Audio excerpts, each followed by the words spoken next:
ইসরাফিল আলাইহিস সালাতু ওয়াস সালাম সিংহার মধ্যে ফুৎকার দিয়ে দিবে, কিয়ামতের মাঠ শুরু হয়ে যাবে। কিয়ামতের মাঠ শুরু হয়ে যাবে।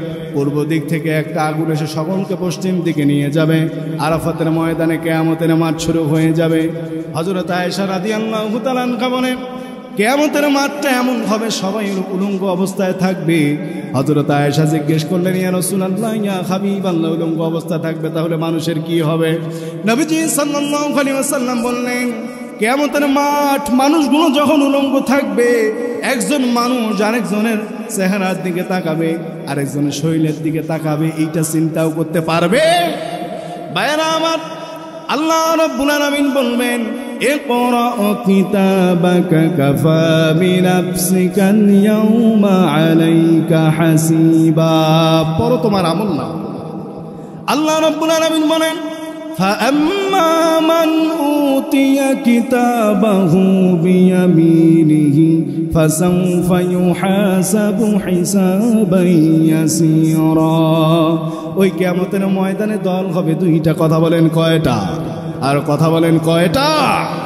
14 দলীয় জোট হবে নাকি 20 দলীয় জোট হবে? জোট হবে কয়টা?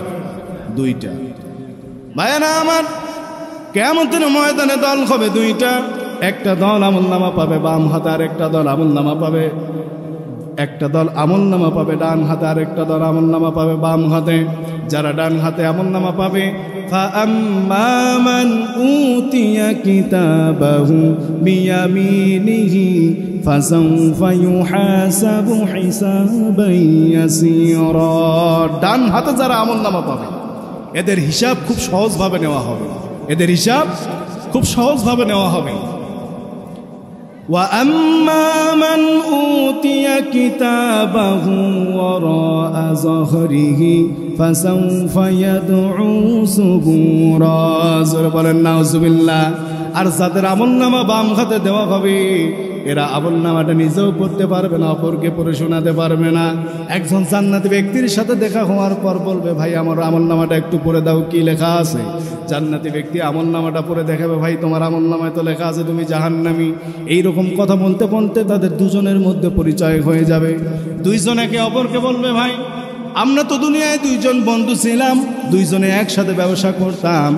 যখন আজান দিত তুমি মসজিদের মধ্যে চলে যাইতা। এইরকম কোরআনের তাফসির যখন হইতো, কোরআনের তাফসিরে তুমি সুন্দরভাবে ভিতরে বসে পড়তা। ইন্নাল হামদুলিল্লাহিল আকরামিল্লাযী খালাকাল ইনসানা ওয়া কাররামা ওয়া আল্লামাহু মিনাল বায়ানি মা লাম ইয়া'লাম। فسبحان الذي لا يحصى امتنانه باللسان ولا بالقلم. نشهد أن لا إله إلا الله وحده لا شريك له، ونشهد أن سيدنا وحبيبنا ومولانا محمدا عبده ورسوله الذي أرسله بالحق بشيرا ونذيرا وداعيا إلى الله بإذنه وسراجا وقمرا منيرا. فقد قال الله تعالى في كلامه المجيد وفي فرقانه الحميد. সকলে আমার সাথে পড়েন, আউযু বিল্লাহি মিনাশ শাইতানির রাজীম। বিসমিল্লাহির রাহমানির রাহিম। ইন্নামাস সাবিলু আলাল্লাযীনা ইয়াযলিমুনান নাস ويبغون في الأرض بغير الحق أولئك لهم عذاب أليم. وقال تعالى في شأن حبيبه إن الله وملائكته يصلون يصلون على النبي يا أيها الذين آمنوا صلوا عليه وسلموا تسليما আমরা সকলে দরুদ ইব্রাহিম পড়ি اللهم صل على محمد وعلى آل محمد كما صليت على إبراهيم وعلى آل إبراهيم إنك حميد مجيد اللهم بارك على محمد وعلى آل محمد كما باركت على إبراهيم وعلى آل إبراهيم إنك حميد مجيد زیارت مدینہ کی دل میں ہے تمنا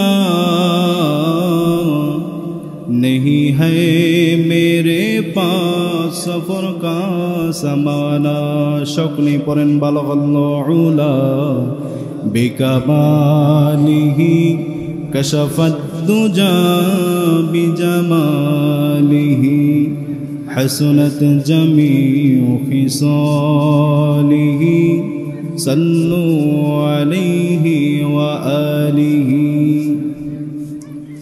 আমাকে যখন কেউ প্রশ্ন করে কেন বেছে নিলে এই পথ কেন ডেকে নিলে বিপদ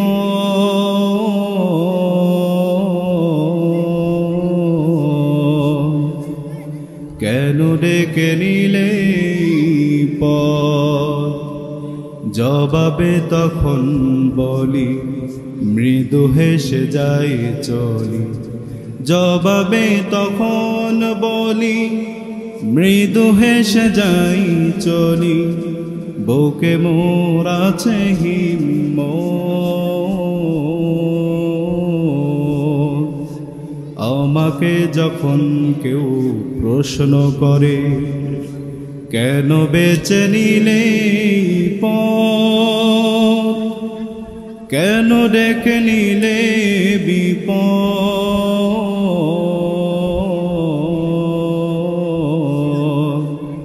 কেন ডেকে নিলে পথ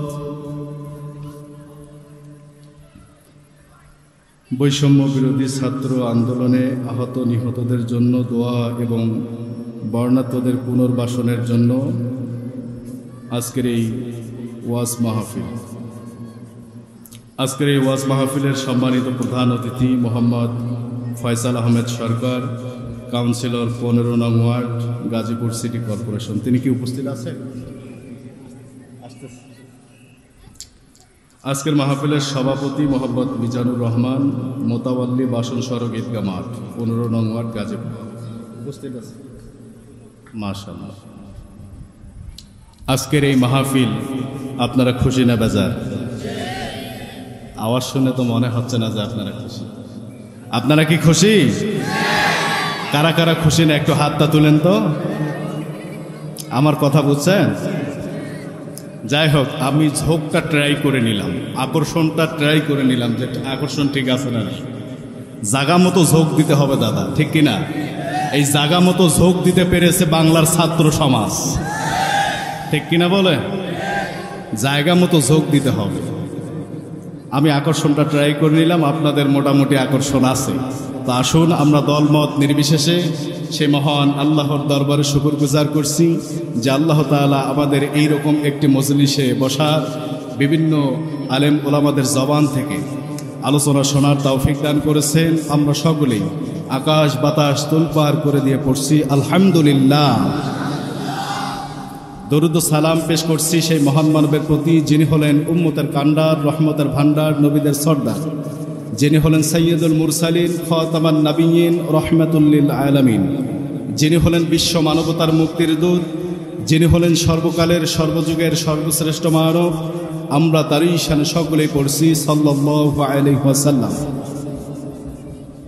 আপনারা শারীরিকভাবে মানসিকভাবে সকলেই সুস্থ আছেন তো আমরা আরেকবার পড়ে নিচ্ছি আলহামদুলিল্লাহ কেন বললাম? কারণ আজকে আমার কথাগুলো শুনে হয়তো অনেকে হার্ট অ্যাটাক করতে পারে। কি করতে পারে? আমি কিন্তু হাসির খোরাক দেইনি। আজকে আমি আপনাদের কিছু লোক চেনাবো। আমি যে আয়াতে কারিমা তেলাওয়াত করেছি, আয়াতে কারিমার আমরা আজকে আলোচনা শুনবো জুলুম সম্পর্কে এবং এর পরিণতি কি হবে। জুলুম সম্পর্কে এবং এর পরিণতি কি হবে শুনবেন তো ইনশাআল্লাহ। আলোচনা শোনার পর যদি কারো মন খারাপ হয়, আমার কিন্তু কোনো দোষ নাই। কারণ এইরকম একটা পরিবেশ আসার পরও যদি আমি মন খুলে কোরআনের হক কথাগুলো বলতে না পারি, তাহলে আমার তো গলায় রশি দিয়ে মরা উচিত, ঠিক কিনা বলেন? এই জন্য আমাদের সকলকে এরকম একটি পরিবেশ গড়ে দিতে হবে। তো জুলুম আর জুলমুন থেকে এটি এক বচন, আর জুলুমুন এটি হলো বহু বচন। জুলুম মানে হলো অন্ধকার, জুলুম মানে হলো অভ্রান্ত পথ, জুলুম মানে হলো ভুল ভ্রান্তির মধ্যে নিপতিত থাকা। তো জুলুম 3 প্রকার। কথা বলেন কয় প্রকার? আলোচনা শুনবেন, শুনে যদি এখানেই শেষ করে ফেলেন তাহলে কিন্তু হবে না। আলোচনা শুনতে হবে এবং বাড়ির জন্য কিছু নিয়ে যেতে হবে। জুলুম সাধারণত 3 প্রকার। কয় প্রকার? 3 প্রকার। 1 নম্বর হলো আল্লাহর উপর জুলুম করা। কার উপর জুলুম করা? আল্লাহর উপর জুলুম করা। 2 নম্বর হলো নফসের উপর জুলুম করা, মানে নিজের উপর জুলুম করা। 3 নম্বর হলো আল্লাহর সৃষ্টির উপর জুলুম করা, আল্লাহর সৃষ্টির উপর জুলুম করা।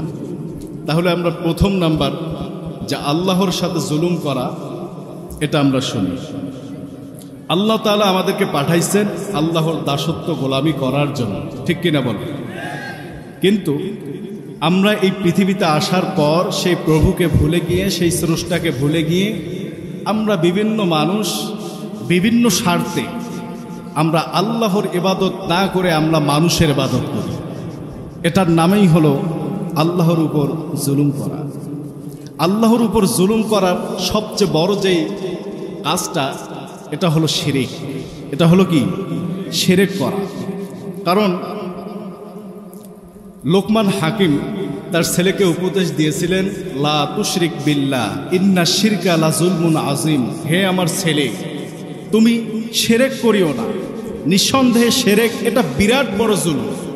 আজিম মানে যেটা মাপার মতো কোনো মাপনেওয়ালা নাই, এটার নামই হলো আজিম, মানে বিশাল বড়। তো শিরকটা আল্লাহর সাথে বিশাল বড় জুলুম। এখন আসেন শিরক আমরা কেমনে করি? আল্লাহ পাক রব্বুল আলামিন বলেন, আলা লাহুল খালকু ওয়াল আমর, সৃষ্টি আমার, আইন চলবে আমার। আচ্ছা বলেন তো, আজকে বাংলাদেশের কোনো অঞ্চল আপনি কি দেখাইতে পারবেন যে অঞ্চলের মধ্যে আল্লাহর আইন চলে? আছে? তা কাজেই আমরা আল্লাহর সাথে শিরক করতেছি, আল্লাহর সাথে উপর জুলুম করতেছি নাকি বলেন? আল্লাহর উপর আমরা জুলুম করতেছি। তো আল্লাহর আইন বাদ দিয়া মানুষের আবিষ্কৃত রচিত আইন মানার নামেই হলো আল্লাহর উপর জুলুম করা, আল্লাহর সাথে শিরিক করা। তো আপনি মনে মনে ভাবেন যে আসলে দেখেন কোন আইনটা আপনি মানুষের মানতেছেন। এবার 2 নম্বর, নিজের উপর জুলুম করা। কিসের উপর জুলুম করা? নিজের উপর জুলুম করা। নিজের উপর জুলুম আমরা বিভিন্নভাবে করি। অনেকে আত্মহত্যা করে নিজের উপর জুলুম করি, আবার অনেকে বিভিন্নভাবে নিজের উপর জুলুম করি। আদম আলাইহিস সালাতু ওয়াস সালামকে আল্লাহ রাব্বুল আলামিন বলেছিলেন, আদম তুমি এবং তোমার স্ত্রী এই জান্নাতের মধ্যে যাও, যা কিছু মন চায় তা তোমরা ভক্ষণ করো, খাওয়া দাও, ঘোরাফেরা করো, ওয়ালা তাকরাবা হাযিহিশ শাজারাতা ফাতাকুনা মিনাজ জালিমিন। কিন্তু খবরদার, আমার বর্ডার তোমরা ক্রস করে ওই গাছের নিকটবর্তী তোমরা হইও না, ওই গাছের ফল তোমরা খাইও। আল্লাহ একটা সীমারেখা তাদেরকে দিয়েছিলেন। কি দিয়েছিলেন? সীমারেখা দিয়েছিলেন, বর্ডার দিয়েছিলেন। শয়তান এসে আদমকে কুমন্ত্রণা দেয়, আদম আল্লাহ যে তোমাকে এই জান্নাত দান করেছে, এই জান্নাতে কিন্তু তোমাকে চিরকাল রাখবে না, এই জান্নাতে কিন্তু তোমাকে চিরকাল রাখবে না। ওই সময় শয়তান আদমকে কুমন্ত্রণা দিয়েছিল যে এই জান্নাতে তোমাকে চিরকাল রাখবে না। বর্তমান আমাদের সমাজে এরকম শয়তানের রূপ ধারণ করে বিভিন্ন মানুষকে কুমন্ত্রণা দেয় যে ইসলামী দলে থাকা যাবে না, ইসলামী দলে যদি থাকো তোমার স্ত্রী খাবে কি, তোমার বাচ্চা খাবে কি, তুমি না খেয়ে মরে যাবা, ঠিক কিনা বলে? এরা হলো আমাদের বাংলাদেশের শয়তান। শয়তান আদমকে ধোঁকা দিল। এই জান্নাতের মধ্যে আল্লাহ রব্বুল আলামিন চিরকাল তোমাদেরকে রাখবে না, সুতরাং তোমরা ওই গাছের ফল যদি ভক্ষণ করতে পারো তাহলে তোমরা চিরকাল অনন্তকাল জান্নাতের মধ্যে থাকতে পারবা, কেউ তোমাকে বার করতে পারবে না। আদম আলাইহিস সালাতু ওয়াস সালাম শয়তানের কথা শুনে মনে মনে চিন্তা করলো হয়তোবা তাই হবে, না হলে আল্লাহ রব্বুল আলামিন কেন আমাকে ওই গাছের নিকটবর্তী হতে বারণ করলেন। আদম আলাইহিস সালাতু ওয়াস সালাম গাছের ফল ভক্ষণ করলেন। ফল ভক্ষণ করার সঙ্গে সঙ্গে যত জান্নাতি পোশাক ছিল সব জান্নাতি পোশাকগুলো খুলে গেল। আল্লাহ রব্বুল আলামিন আদমকে ডাক দিয়ে বললেন, ও হে আদম, আমি তোমাকে বারবার মানা করলাম এই গাছের নিকটবর্তী তোমরা হইও না, কিন্তু তারপরও আমার কোনো কথা তোমরা শুনলে না, তারপরও আমার কোনো কথা মানলে না। শয়তানের কুমন্ত্রণায় কুমন্ত্রিত হয়ে শয়তান এই গাছের ফল তোমরা ভক্ষণ করলা। রে আদম, এই গাছটা আমার জান্নাতি কোনো ফল নয়, এই গাছটা হলো দুনিয়াবি ফল। এই দুনিয়াবি ফল যারা ভক্ষণ করবে তাদেরকে পায়খানা করা লাগবে, আর পায়খানা করার জায়গা আমার জান্নাত নয়, পায়খানা করার জায়গা হলো দুনিয়া। তোমরা দুনিয়ায় চলে যাও। জান্নাতের মধ্যে পায়খানা আছে নাকি? পায়খানা করার কোনো প্রয়োজন নাই, প্রাকৃতিক চাহিদা পূরণের কোনো প্রয়োজন নাই। জান্নাতু কে আজারে নাবাসদ কসে রাকে কসে কারে নাবাসদ। জোরে বলেন সুবহানাল্লাহ। জান্নাত হলো এমন একটা জায়গা, জান্নাত হলো এমন একটা স্থান, আমাদের দুনিয়ার মধ্যে একজন মানুষের কাছে বিভিন্ন মানুষের প্রয়োজন হয়, একজন মানুষের কাছে বিভিন্ন মানুষের বিভিন্ন প্রয়োজন থাকে, কিন্তু জান্নাত হলো এমন একটা স্থান, জান্নাত হলো এমন একটা জায়গা যেই জান্নাতের মধ্যে কোনো ব্যক্তির সাথে কোনো ব্যক্তির কোনো প্রয়োজন নাই, কোনো জিনিসের সাথে কোনো মানুষের কোনো সম্পর্ক নাই। সুবহানাল্লাহ। ভাইয়েরা আমার, আল্লাহ রাব্বুল আলামিন বললেন, তুমি যেই ফল ভক্ষণ করেছো এই ফলটা জান্নাতি কোনো ফল নয়, এই ফল খাইলে পায়খানা করা লাগবে, আর পায়খানা করার জায়গা আমার জান্নাত নয়, পায়খানা করার জায়গা হলো দুনিয়া। দুনিয়ায় চলে যাও। আদম আলাইহিস সালাতু ওয়াস সালাম দুনিয়ায় আসার পর তার নিজের কৃত ভুল বুঝতে পারলেন। কৃত ভুল বুঝতে পেরে আল্লাহ রব্বুল আলামিনের কাছে তওবা করলেন। আল্লাহ রব্বুল আলামিন তওবা কবুল করেন না। 40 বছর পর্যন্ত তওবা করার পর যখন করলেন, আল্লাহ রব্বুল আলামিন দোয়া শিখাই দিলেন, রব্বানা যালামনা আনফুসানা ওয়া ইল্লাম তাগফির লানা ওয়া তারহামনা লানাকুনান্না মিনাল খাসিরিন। জোরে বলেন আমিন। আল্লাহ রব্বুল আলামিন দোয়া শিখাই দিলেন। আদম আলাইহিস সালাতু ওয়াস সালাম যখন এই দোয়া পড়ে আল্লাহ রব্বুল আলামিনের কাছে তওবা করলেন, আল্লাহ রব্বুল আলামিন আদম আলাইহিস সালাতু ওয়াস সালামের তওবা কবুল করে নিলেন। শয়তান আল্লাহর কাছে পারমিশন চাইলো, আল্লাহ এই পৃথিবীতে এমন কোনো স্থান নাই, এমন কোনো জায়গা নাই যে জায়গার মধ্যে আমরা আপনাকে সিজদা করি নাই, যে জায়গার মধ্যে আমাদের কপাল লাগিয়ে আপনাকে সিজদা করি নাই। এই আমলের বিনিময়ে এই যতগুলি ইবাদত করেছি সবগুলির বিনিময়ে একটা পাওয়ার আপনি আমাদেরকে দান করুন। আমাদেরকে এমন একটা ক্ষমতা আপনি দান করুন, আমরা যেন এই ক্ষমতা দিয়া মানুষের শিরা উপশিরায় ঢুকে মানুষকে কুমন্ত্রণা দিতে পারি। আল্লাহ রাব্বুল আলামিন বললেন, যা তোর দোয়া কবুল করলাম। এই জন্য দেখবেন অনেক সময় মানুষ শয়তানের রূপ ধারণ করে। দুইজন মানুষ মানে আগের যুগে তো মানুষজন কি বলতো, যে গরু দিয়ে তারা হাল চাষ করত, জমি চাষ করত। তো গরু দিয়ে দুইজন দুই দিকে হাল চাষ করতেছে। শয়তান এক গাছের মধ্যে একটু মধু লাগাই দিল। কি লাগাই দিল? মধু লাগাই দিল। তো এই মধু যেখানে মিষ্টি সেখানে পিঁপড়া। এই মিষ্টি দেখে সেখানে তো অটোমেটিক পিঁপড়ার পাল লেগে গেছে। এই পিঁপড়া খাওয়ার জন্য সেখানে টিকটিকি আসছে। এই টিকটিকি দূর করার জন্য সেখানে বিড়াল আসছে। বিড়ালকে দেখে কুকুর আসছে। এই কুকুর আবার দুই কুকুর লাগছে মারামারি হওয়ার পর এও দিছে তার যে পেন্টি বলে এটাকে, যে হাল চাষের সময় গরুকে যখন একটু বাড়ি দেয়, এটাকে কি বলে আপনারা? বেত বলে, আমাদের রংপুরিয়া ভাষায় বলে পেন্টি। তো এটা দিয়ে মারা শুরু করছে, দুইজনে ঢেল মারছে। মারার পর কুকুর তো আহত। কুকুর আহত হওয়ার পর এখন কুকুরের মালিক লাগছে মারামারি। এরপর আহত হওয়ার পর কেস কাছারি। এখন দেখেন শয়তানের কাজটা কি ছিল, এক জায়গার মধ্যে মধু লাগিয়ে দেওয়া। মধু লাগানোর পর সেখান থেকে কত কিছু হয়ে গেল। এই জন্য শয়তানেই যে সব কিছু করে বিষয়টা কিন্তু তেমন নয়। আমরা নিজেরাও কিছু করি। সম্মানিত উপস্থিতি, এই ছিল 2 নাম্বার জুলুম, যারা মানুষের উপর জুলুম করবে। 2 নাম্বার জুলুম হলো নিজের নফসের সাথে জুলুম করা। কিসের সাথে জুলুম করা? নফসের সাথে জুলুম করা। এইবার 3 নাম্বারটা খুব সেন্সিটিভ।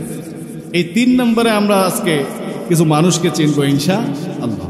3 নাম্বার হলো মানুষের উপর জুলুমকারী জালেম, যারা মানুষের উপর জুলুম করে। এখন মানুষের উপর জুলুম করে কেমনে? মানুষের উপর জুলুম করার কয়েকটা পদ্ধতি। 1 নাম্বার হলো মানুষের হক নষ্ট করা, ভাই হয়ে ভাইয়ের হক নষ্ট করা। ভাই হয়ে ভাইয়ের হক কেমনে নষ্ট করে? ভাই হয়ে বোনের হক কেমনে নষ্ট করে? এখন আসেন, ইসলামী বিধান অনুযায়ী যে কিছু অংশ ভাইয়ের বোনও তো পাবে, ঠিক কিনা? বোন যখন তার প্রাপ্য অংশ ভাইয়ের কাছে চায়, ভাই কয় যে তুই যদি তোর ভাগ নেস আর কোনোদিন মোর বাড়ির পাও দিবার পারবো না, আর কোনোদিন মোর বাড়ির পাও দিবার পারবো না। এখন বোন মনে মনে চিন্তা করে যে একটা ভাই, মাও নাই বাপও নাই, ভাইয়ের বাড়ি যদি যাবার না পারি তা কেমন না? এই জন্য বোন কি তার প্রাপ্য হক থেকে বঞ্চিত আছে। এটা হলো বোনের উপর জুলুম করা। এইবার আসে হাক্কুল ইবাদ হাক্কুল্লাহ। একটা হলো আল্লাহর হক, একটা হলো বান্দার হক।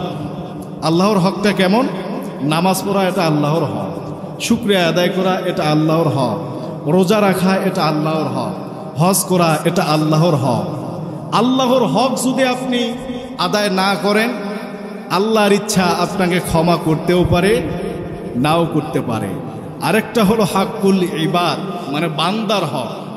এই বান্দার হক আপনি যদি নষ্ট করেন, ওই বান্দা আপনাকে যতক্ষণ পর্যন্ত ক্ষমা করবে না, ততক্ষণ পর্যন্ত আল্লাহ আপনাকে ক্ষমা করবে। এইবার আসেন, বান্দার হকের সবচেয়ে বড় একটা রাষ্ট্রীয় সম্পদ। কি সম্পদ?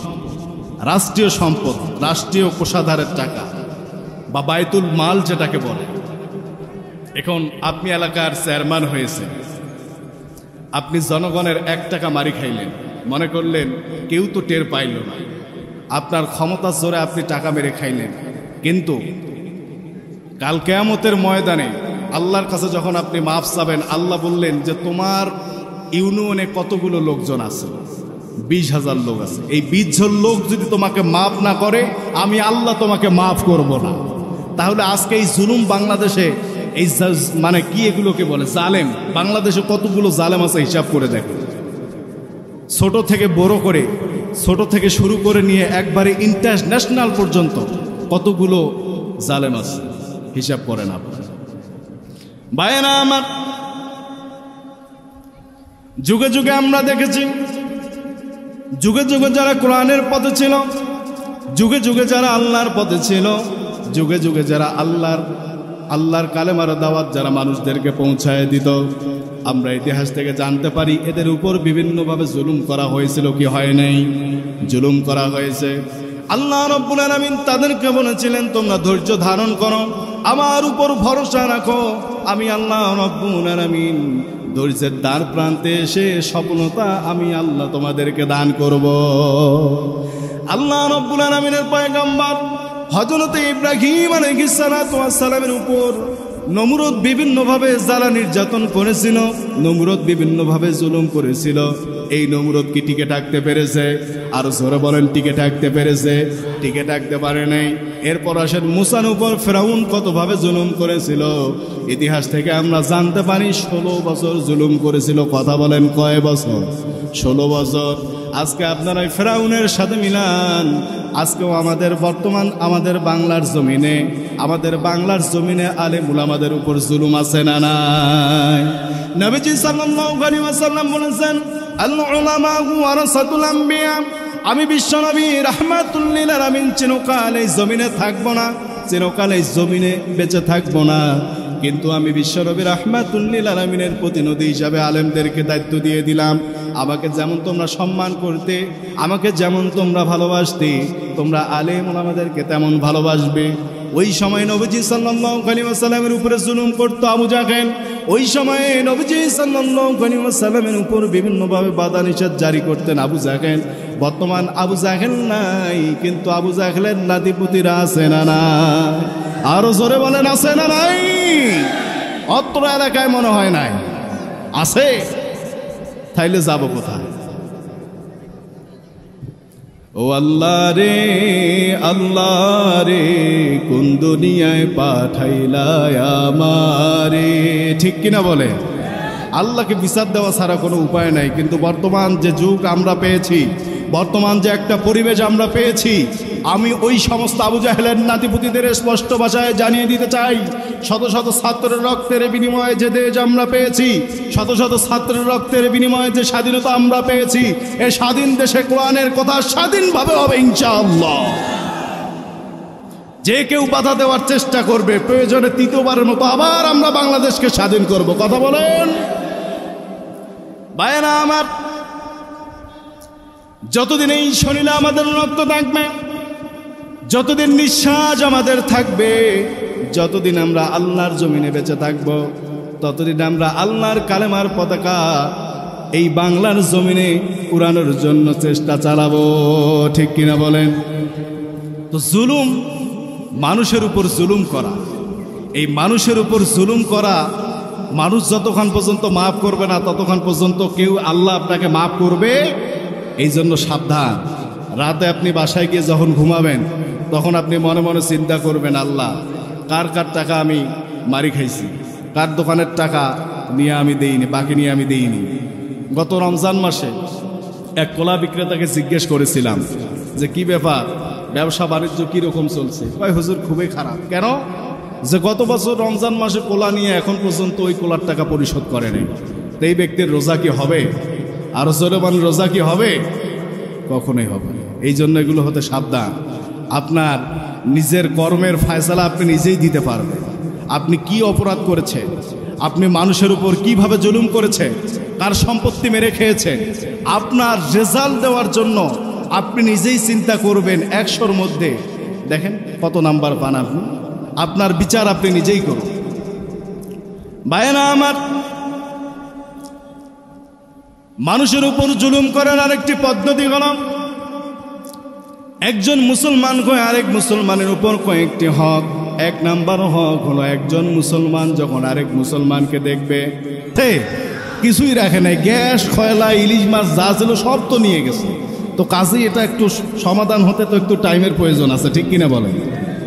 তো বলতেছিলাম, জুলুমের আরেকটি প্রকারভেদ হলো যে একজন মুসলমান আরেক মুসলমানের প্রতি 3টা হক। কয়টা হক? 3টা হক। 1 নাম্বার হলো, ও যখন রাস্তায় দিয়ে চলবে তখন তাকে সালাম দেবে। কি দেবে? সালাম দেবে। কিন্তু সালাম দেওয়াটা আজকে আমাদের সমাজের অভাব আছে না নাই?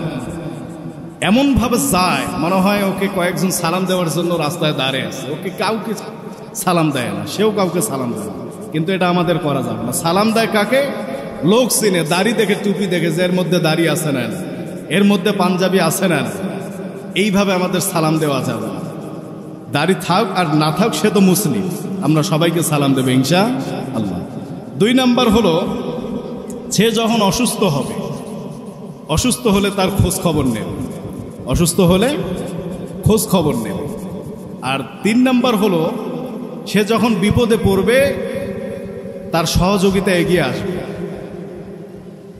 ভাইয়েরা আমার, 1 নাম্বার হলো, এক মুসলমান যখন আরেক মুসলমানের সঙ্গে দেখা হবে, সে তৎক্ষণাৎ সালাম দিয়ে দিবে, সালাম বিনিময় দিয়ে তারপর কথা বলবে। 2 নাম্বার হলো, একজন মুসলমান যখন অসুস্থ হয়ে যাবে তাকে দেখতে যাবে, কিন্তু আজকে কাদেরকে দেখতে যায়? দলের কেউ অসুস্থ হলে দেখতে যায়, আর পাড়া প্রতিবেশীতে কেউ যদি পচে মরেও যায় তাকে দেখার কেউ। ভাইরা আমার, এই অভ্যাসগুলো আমাদের চেঞ্জ করতে হবে।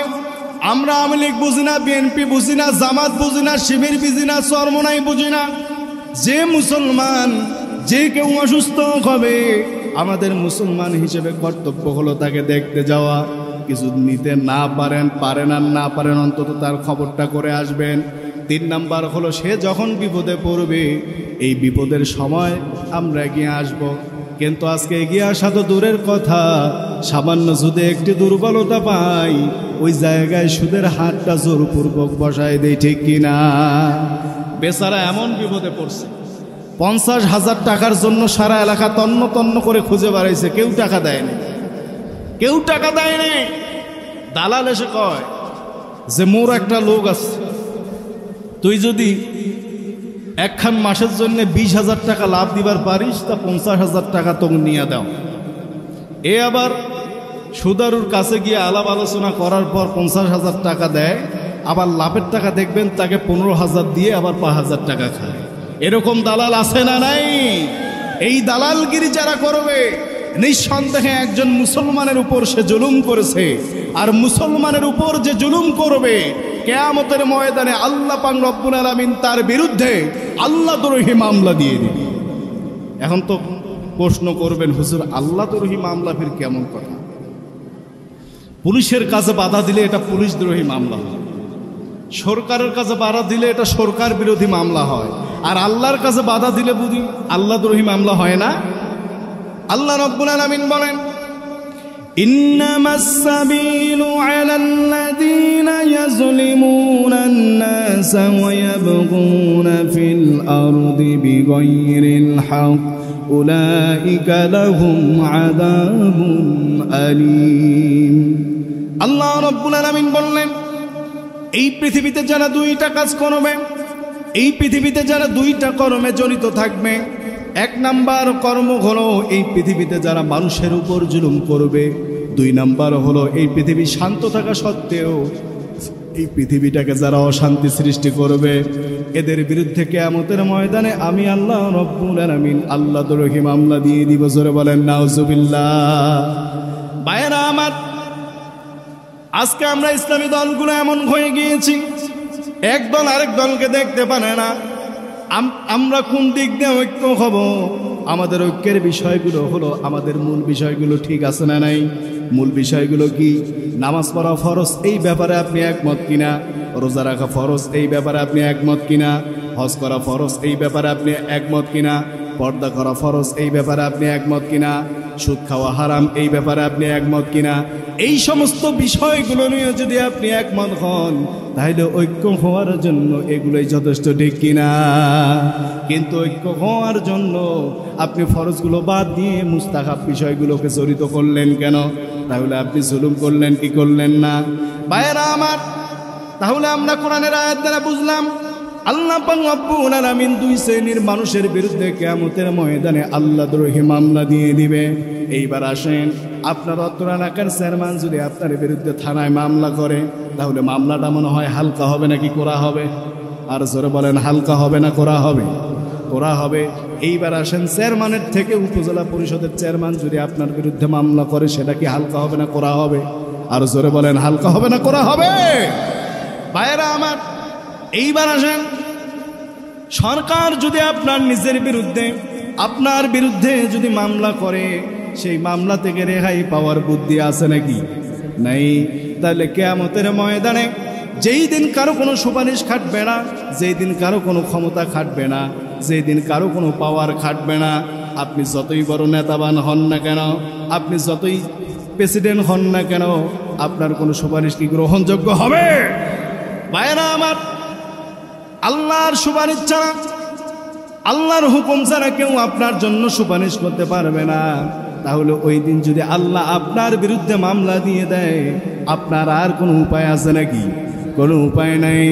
ওই দিন আল্লাহ তাআলা আপনাকে, কেউ আল্লাহ ছাড়া কেউ আপনাকে সাহায্য করতে পারবে না।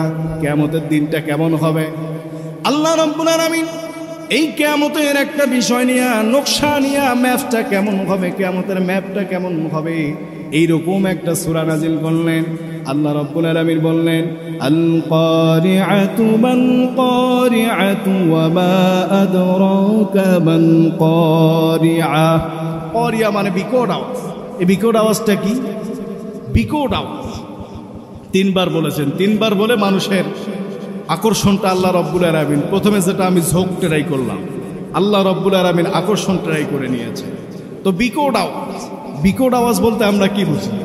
আপনারা বিকট আওয়াজ বলতে কি বুঝেন? ট্রেনের হুইসেল যে দেয়, এটা একটা বিকট আওয়াজ। হেলিকপ্টার যায়, এটার একটা বিকট আওয়াজ। বিভিন্ন ট্রাকের টায়ার ব্লাস্ট হয়, এটা একটা বিকট আওয়াজ, ঠিক কিনা? এই সমস্ত বিকট আওয়াজগুলো আমরা শুনেছি। আর কি শুনেছি?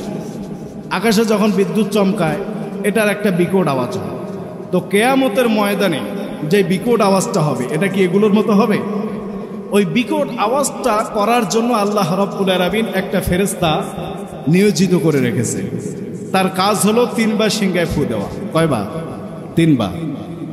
তো আল্লাহ রাব্বুল আলামিন পৃথিবীর শুরু লগ্ন থেকে এই ফেরেশতা তাদের উপর একটা সিংহা নিয়ে আকাশের দিকে তাকিয়ে আছে। কখন আল্লাহ রাব্বুল আলামিন বলবেন কুন ফায়াকুন, আর তিনি সিংহার মধ্যে ফুৎকার দিয়ে দেবেন। আল্লাহ রাব্বুল আলামিন বললেন, ইয়াউমা ইয়াকুনুন নাসু কাল ফারাশিল মাবসুস। আল্লাহ রাব্বুল আলামিন যখন ইসরাফিল আলাইহিস সালাতু ওয়াস সালামকে বলবেন সিংহার মধ্যে ফুৎকার দিয়ে দাও, হযরতে ইসরাফিল আলাইহিস সালাতু ওয়াস সালাম আল্লাহর হুকুম পেয়ে সিংহার মধ্যে ফুৎকার দিয়ে দিবেন। সিংহার মধ্যে ফুৎকার দেওয়ার সঙ্গে সঙ্গে এমন বিকট একটা আওয়াজ হবে, এমন বজ্র একটা আওয়াজ হবে। জি, কারেন্ট আসছে? হায় রে কারেন্ট, হায় রে। কষ্ট নিলেন নাকি? সমস্যা হতেই পারে। ভাইরা আমার, ইসরাফিল আলাইহিস সালাতু ওয়াস সালাম যখন সিংহার মধ্যে ফুৎকার দিয়ে দিবেন, এমন ভয়ঙ্কর একটা আওয়াজ হবে, এমন ভয়ঙ্কর একটা আওয়াজ হবে যে আওয়াজ শুনে পৃথিবীর সকল মানুষ কলিজা ফেটে ইন্তেকাল করুন। কিয়ামতের মাঠ শুরু হয়ে যাবে, কিয়ামতের মাঠ শুরু হয়ে যাবে। আমরা পৃথিবীতে একটা জিনিস লক্ষ্য করি, আমরা যখন পৃথিবীতে দাঁড়াতে চাই দাঁড়াতে পারি, কিন্তু কিয়ামতের ময়দানে আল্লাহ রাব্বুল আলামিন জমিনের এই ক্ষমতাটা কেড়ে নেবেন। ওই দিন আপনি ইচ্ছা করলেও দাঁড়াতে পারবে না। আল্লাহ রাব্বুল আলামিন বললেন, ইয়াউমা ইয়াকুনুন নাসু কাল ফারাশিল মাবসুস। যেই দিন মানুষগুলো কীট পতঙ্গের মতো নিক্ষিপ্ত হবে, কীট পতঙ্গের মতো নিক্ষিপ্ত হবে। এখন আসেন, বিক্ষিপ্ত পতঙ্গের মতো নিক্ষিপ্ত এর মানে কি? শীতকাল আসতেছে, আমাদের ছেলেমেয়েগুলো র্যাকেট খেলবে। এই র্যাকেট খেলার সময় দেখবেন যে ওই বাল্বগুলোর মধ্যে কিছু পোকা জমা হয়, এগুলো দেখবেন একটার উপর আরেকটা পড়ে, ঠিক কিনা বলে? কিয়ামতের মাঠ যখন শুরু হয়ে যাবে, এই মানুষগুলো কীট পতঙ্গের মতো নিক্ষিপ্ত হবে, একটা মানুষের উপর আরেকটা মানুষ পড়বে। আল্লাহ রাব্বুল আলামিন বললেন, ওয়াতাকুনুল জিবালু কালইহিনিল মানফুশ। আর পাহাড়গুলো তুলার মতো উঠতে থাকবে। তুলার দোকানগুলো আছে, লেপ তোষক যখন বানায় দেখবেন যখন বেত দিয়ে বাড়ি দেয়, ছোট ছোট তুলাগুলো কিন্তু উঠতে থাকে, ঠিক কিনা? ওয়াতাকুনুল জিবালু কালইহিনিল মানফুশ। ওই দিন পাহাড়গুলো তুলার মতো উঠতে থাকবে। আল্লাহ রাব্বুল আলামিন বলেন, ইযা যুলজিলাতিল আরদু জিলজালাহা ওয়া আখরাজাতিল আরদু আসকালাহা ওয়া ক্বালাল ইনসানু মা লাহা। জোরে বলেন আল্লাহু আকবার। এই পৃথিবীতে যখন কম্পন সৃষ্টি হবে, এই পৃথিবীর সব কিছু যখন বের করে দেবে, মানুষগুলো যখন ভূমিকম্পে কম্পিত হয়ে যাবে, মানুষগুলো তখন একে অপরের বলা বলি করবে, জমিনের কি হইল।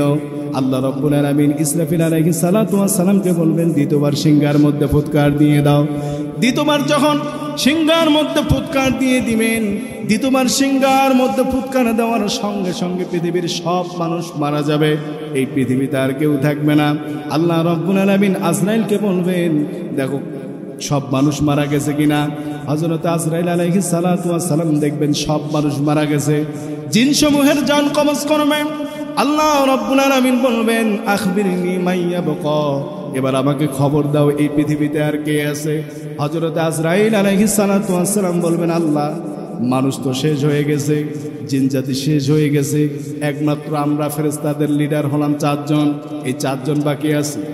আল্লাহ রাব্বুল আলামিন বলবেন যাও মিকাইল, ইসরাফিল এবং জিবরাইলের জান কবজ করে নিয়ে আসো। আল্লাহর হুকুম পেয়ে হযরতে আজরাইল আলাইহিস সালাতু ওয়াস সালাম সবার জান কবজ করে ফেলবেন।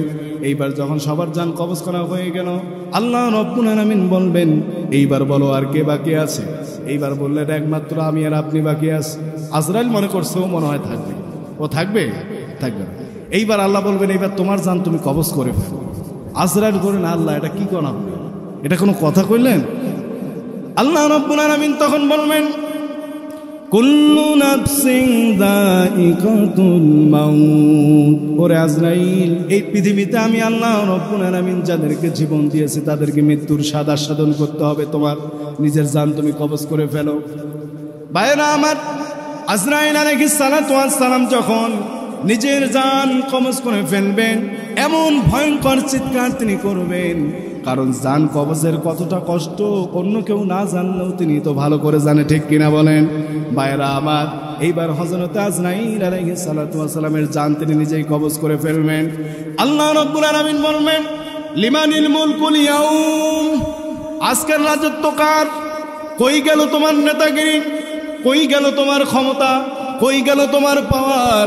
যেই পাওয়ার নিয়ে তুমি আলেমদেরকে জেলখানার মধ্যে ভরো, যেই পাওয়ার নিয়ে তুমি মানুষের উপর জুলুম করো, যেই পাওয়ার নিয়ে তুমি নিজের গদিটাকে নিজের করে রেখেছো, আজ তোমার পাওয়ার কোথায়? ভাইরা আমার, কোনো আওয়াজ নাই। আল্লাহ রাব্বুল আলামিন তখন বলবেন আল মুলকু লিল্লাহিল ওয়াহিদিল কাহ্হার। জোরে বলেন আল্লাহু আকবার। ভাইরা আমার, আল্লাহ রাব্বুল আলামিন এইবার কিয়ামতের মাঠ শুরু করে দেবেন। এইবার কিয়ামতের মাঠ কায়েম করার জন্য সিংহায় ফু দেওয়ার প্রয়োজন আছে না নাই? আল ইসরাফিল সিংহায় ফু দিয়েছেন কয়টা? 2টা। একটা দিয়া কিয়ামত শুরু করেছে আর আরেকটা ফু দিয়া পৃথিবীর সব মানুষকে মেরে ফেলেছে। এইবার কিয়ামতের মাঠ শুরু করার প্রয়োজনের জন্য আরেকটা তিনি সিংহার মধ্যে ফু দেবেন। এই ফু দেওয়ার জন্য আল্লাহ রাব্বুল আলামিন তাকে জাগ্রত করবেন, আবার জীবন দিবেন। ইসরাফিল আলাইহিস সালাতু ওয়াস সালাম সিংহার মধ্যে ফুৎকার দিয়ে দিবে, কিয়ামতের মাঠ শুরু হয়ে যাবে। কিয়ামতের মাঠ শুরু হয়ে যাবে, পূর্ব দিক থেকে একটা আগুন এসে সকলকে পশ্চিম দিকে নিয়ে যাবে।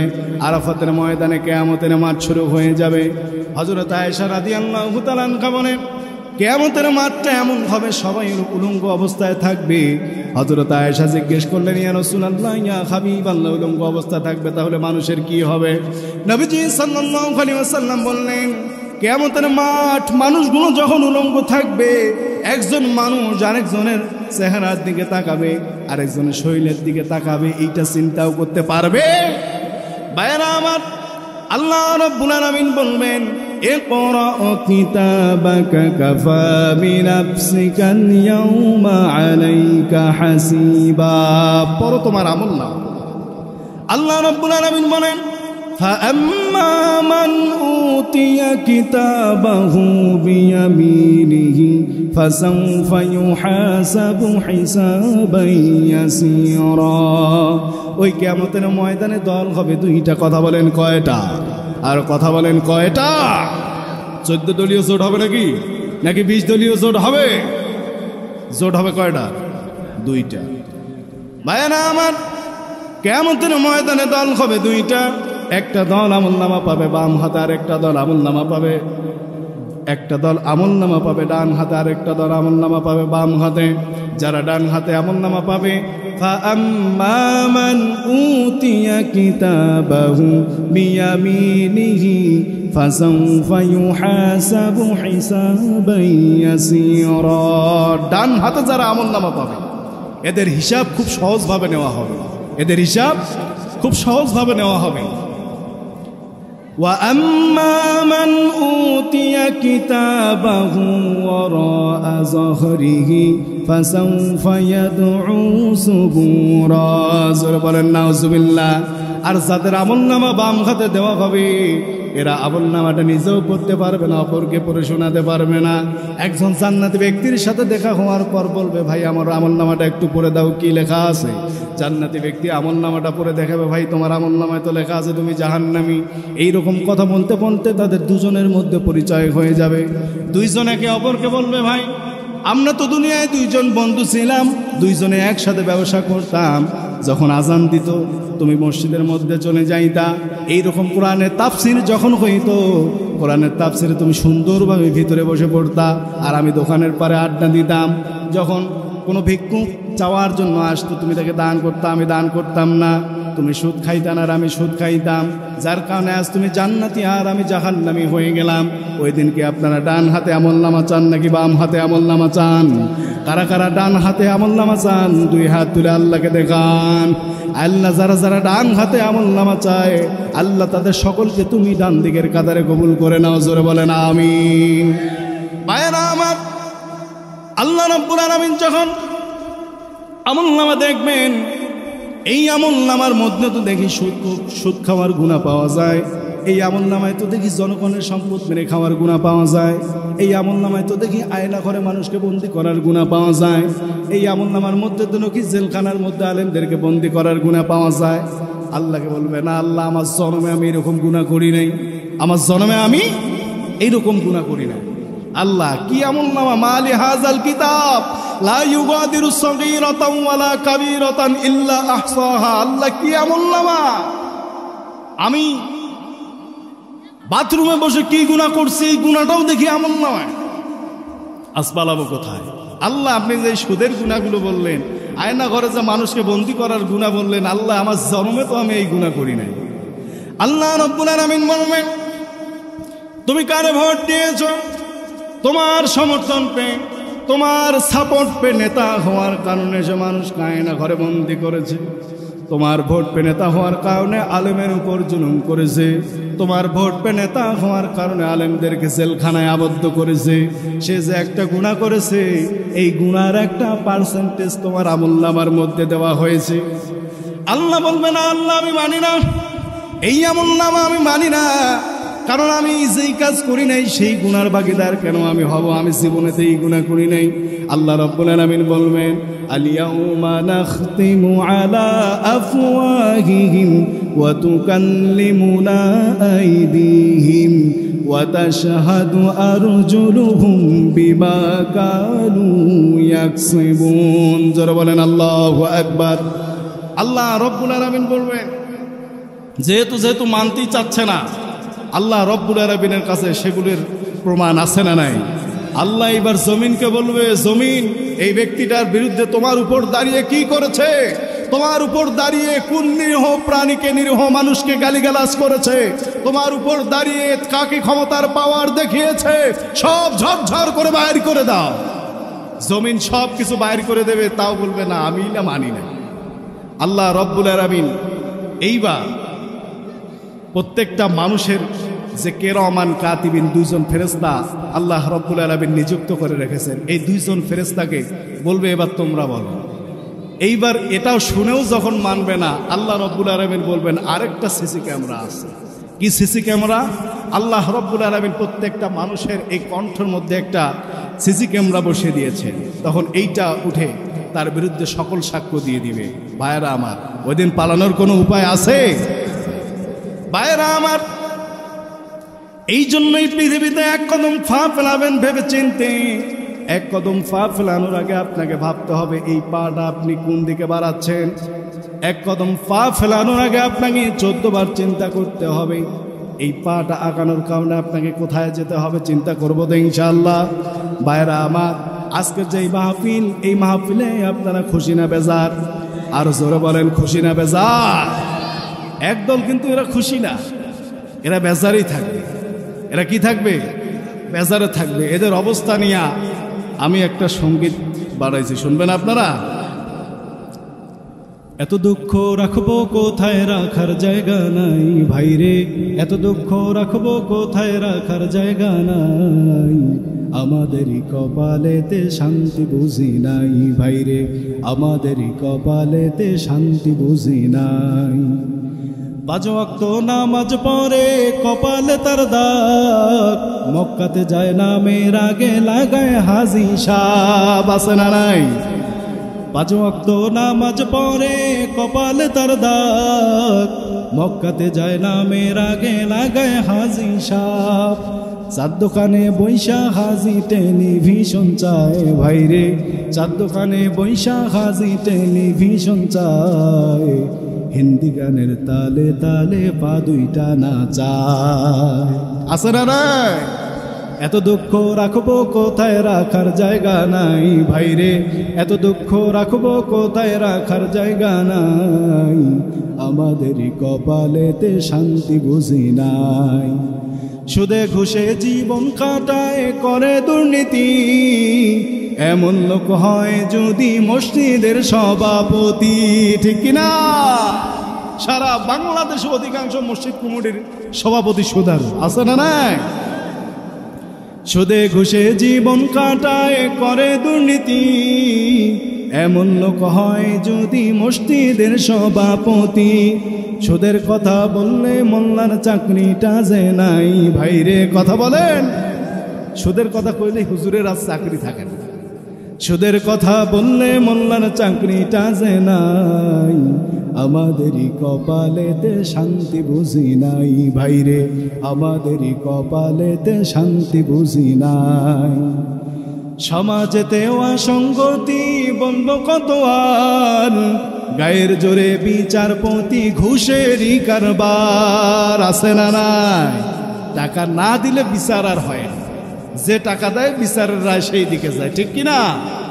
সমাজেতে অসঙ্গতি বলবো কত আর, গায়ের জোরে বিচারপতি ঘুষেরই কারবার, টাকার লাগি গরিব দুঃখী বিচার নাহি পায় ভাইরে, টাকার লাগি গরিব দুঃখী বিচার নাহি পায়, আমাদেরই কপালেতে শান্তি বুঝি নাই ভাইরে, আমাদেরই কপালেতে শান্তি বুঝি নাই।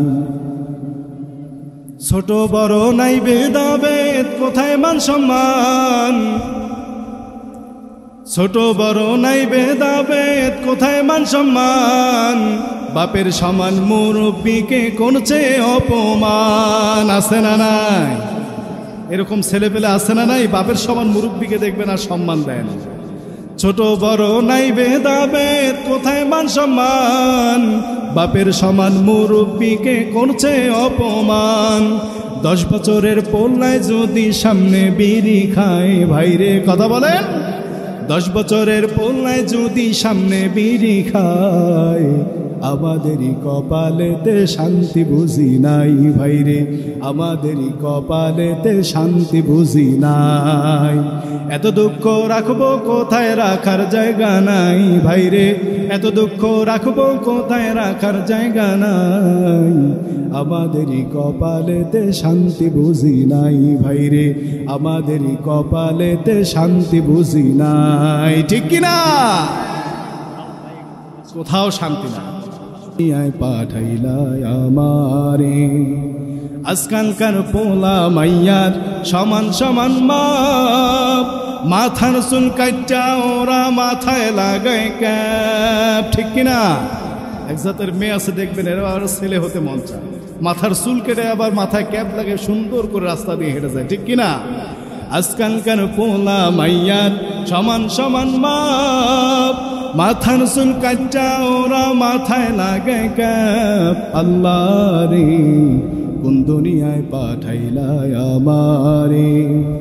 হিন্দি গানের টান মারিয়া রাস্তা হাইটা যায়, কারো কারো সুরে আবার বুকটা ফাইটা যায়, ঠিক কিনা? হিন্দি গানের টান মারবে দেখেন, রাস্তা দিয়া যাইতে যাইতে কয় সুন্নি মে, ঠিক কিনা? হায় রে সুন্নি মে, এখান না গাইলে বলে ফির বিয়ে হয় না। আজকালকার পোলা মাইয়ার হিন্দি গানের টান মারিয়া রাস্তা হাইটা যায়, কারো কারো সুরে আবার বুকটা ফাইটা যায়। আল্লাহ রে কোন দুনিয়ায় পাঠাইলাই আমারে, জিন্সের প্যান্ট শার্ট পরিয়া রাস্তা হাইটা যায়, পোলা না মাইয়া এটা বুঝা বড় দায়। ঠিক কিনা? এমন পোশাক পরছে বুঝায় যায় না এটা ছেলে না মেয়ে। রংপুরে ডাক্তার দেখানোর জন্য গেছিলাম, এক ছেলে আমাদের মাদ্রাসায় পড়ছিল, এতিম। তো ওই ছেলেটার আর কি মানে রক্তজনিত সমস্যা। তো ওই ছেলেটাকে ডাক্তারের কাছে নিয়ে যাওয়ার জন্য, যে ডাক্তারের কাছে যাব ডাক্তারের লোকেশন জানি না, তো সামনে এগোতে এগোতে এক ভাইয়ের মতো দেখতে আমি জিজ্ঞাসা করলাম যে অমুক ডাক্তারের চেম্বারটা কোথায়। এখন আওয়াজ একটা শুনতে পেলাম, আমি জানি না। এই আওয়াজ শুনে আমি তো অবাক হয়ে গেলাম, আইয়াম তো অবাক যে এটা কি। ভাবলাম যে ছেলে হবে, দেখতেছি তো মেয়ে, এই জন্য জিন্সের প্যান্ট এমনভাবে পড়ছে বোঝায় যায় না এটা ছেলে না। আর এগুলো কাণ্ড দেখে আল্লাহকে বিচার দেওয়া ছাড়া কোনো উপায় নাই। কিন্তু বর্তমান একটা পরিবেশ তৈরি হয়ে গেছে, এই পরিবেশে আপনারা ধৈর্য ধরেন, আপনারা আপনারা দাবি দোবা নিয়ে মাঠে নামবেন না। কারণ একটা জিনিস গুছাইতে প্রয়োজন আছে না, সব দাবি দোবা আদায় হবে ইনশাআল্লাহ।